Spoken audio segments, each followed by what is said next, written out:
Hello friends and welcome back for another episode of Indie Impressions. My name is Nick and today we're going to be checking out something called Night Tune by developer Pol Clarissou. Very odd and unique experience today, one that is completely different from yesterday's experience, which was very abstract and non-representational. Today we're actually going to be checking out an experience that I think probably a lot of you would be able to relate to, and that is the experience of being in the passenger seat at night with some music playing and feeling like you're falling asleep. Yes, that is what this is. It is an experience, not a game. We don't definitely need to go down that road whatsoever, but I did want to bring up the fact that this is something that I think will not necessarily click with a lot of people, but for those people who it does click with, and I happen to be in that small demographic, I feel that this is actually a really interesting and kind of fantastic feeling to have had modeled in a 3D space, like I said. So basically right now we can just shift our view around and look. We're in the passenger seat of a car.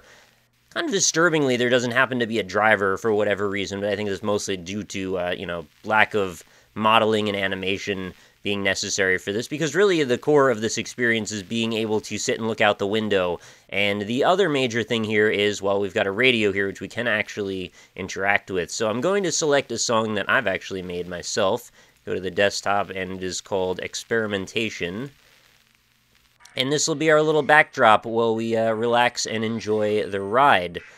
So you can see up here too, we've got a little button that's going to kill the lights, and the music will actually fade into much more presence, so we actually have more of a feeling of like immersion. And I guess you had to go kind of far out of your way to make the sound feel desaturated when you're in the normal position for this to have more of a feeling of impact when you turn off the light. So our character's head sort of defaults to a 45-degree angle, sort of like laying back, looking out the window type of thing, and you'll notice it got blurry a little bit there, and our character blinked for a second, and this is essentially what we're doing. This is it. So I can move my head around, I can look in every direction, I can see there's a, beautiful looking bridge with some lens flare lights off in the distance, and things are just going to kind of pass us by. We don't seem to have any headlights going on in front of us, which is also a little bit disturbing, and there don't seem to be any other cars, so I guess, on the upside, we're probably not likely to crash because there's nothing else really happening over there. What is that off in the distance? That's a little strange. It looks like stuff on fire. Oh no. Well, we're probably not going to be making a lot of inferences about what cityscape this happens to be that we seem to be driving through, but it does make me a little bit curious now, seeing that there might be some representational landscape stuff happening here. The lights are very colorful and varied. There's actually a few different structures that we'll drive by. There's actually a more well-modeled building that you'll see on occasion, like a skyscraper, and we can just kind of zone out and relax. And I think as somebody personally who has trouble sleeping at times, this strikes me as a particularly therapeutic little application. It's a thing that I could actually see if this was kind of more fully featured, and I'll get into what I mean by that in a minute. I could actually imagine leaving this on and going to sleep while watching it, which sounds like a thing that I never expected to be able to say, because we're in a virtual car driving in random arbitrary directions that I don't even think make sense with the geography of the landscape. When I had the light on, actually, I was noticing it seemed at times, and you'll see the character blinks back into light when the light comes on. It almost just seems like we're just floating straight away, just floating through the world. There's not really road. So anyway, what I meant when I said if this was more fully featured is, well, it would be very cool if, number one, we had a driver, just because it's a little disturbing knowing that we're like in a car that's bound for nowhere, basically completely out of control. And I think one of the things about feeling at ease in the feeling of this, the driving at night moment, is knowing that somebody else has the wheel and somebody else is looking out for you and you can just kind of relax. So it's a subtle... Alright, looks like we had a little bit of a bug there, and for whatever reason the frames stopped rendering, but let me just boot up the music again, and we'll get back into what we were talking about.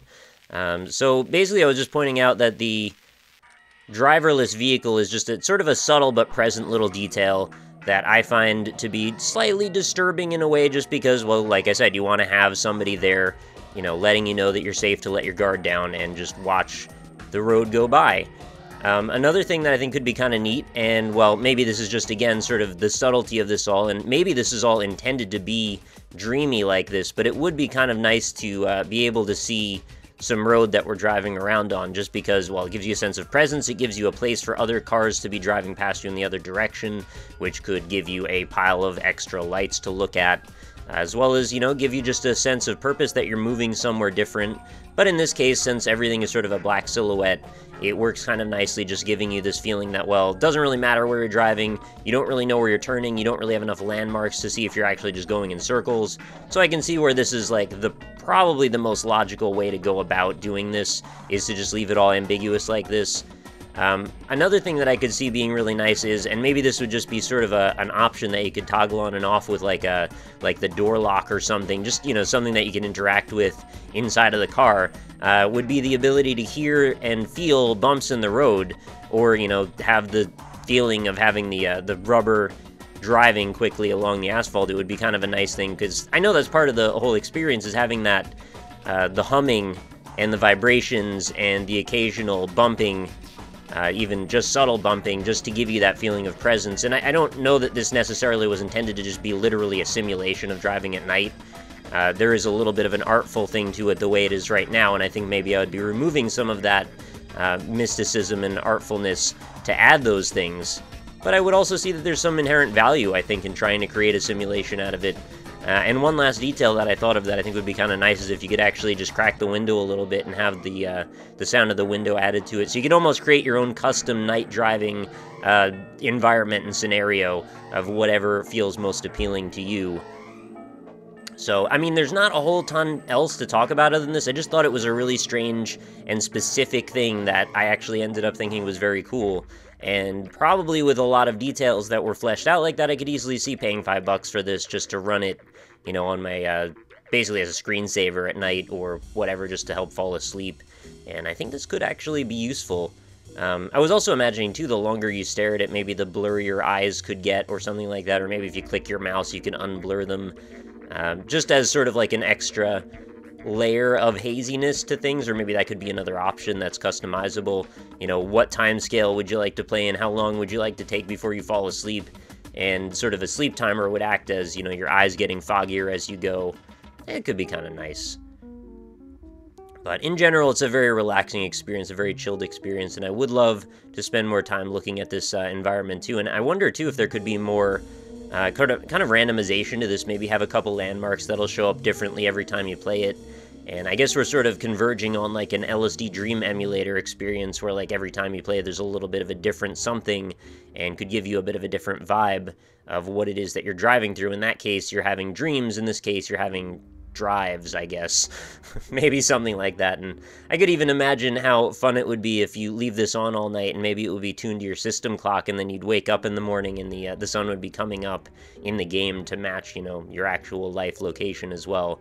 I don't know, little funny things like that I could imagine would be very cool and interesting to see implemented, but I also imagine would be a ton of work too.